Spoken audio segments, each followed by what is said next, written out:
Nabi. Ayan, Pasko na naman. Pero syempre, hindi lang sila ang merong pamasko. Syempre, sarili ko din, di ba? Kasi nagtatrabaho tayo. Syempre, regaluhan natin yung ating mga sarili. Alam nyo na.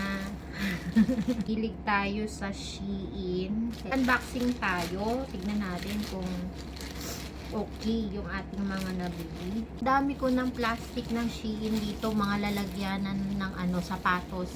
Yun ang pambalot ko sa mga sapatos. So, eto yung unang bag ko na color white. Oh, di ba? Oh, di ba? Ayan. Ayan yung binili ko. Meron na akong white na bag. Ang dami ko na kasing bag eh.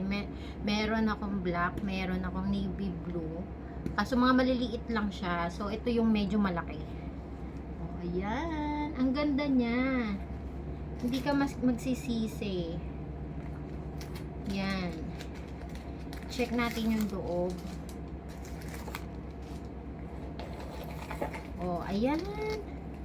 O, diba? Thank you. O. Next naman natin is yan. Pag winter kasi hindi ako masyado sa mga leggings eh.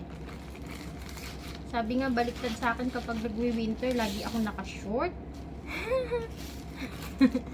Oh, next is ito. Yan, may slit. May slit yan.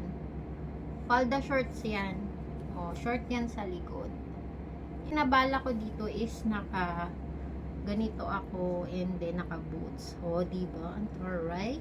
The next one, panghuli. Syempre, dahil nga sobrang lamig, lalabas ka. Wala pa akong coat na black. So, yan. Bumili ako ng coat na black. Oh, diba?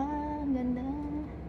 Coat na black yan. Sakto-sakto pagka nag-winter.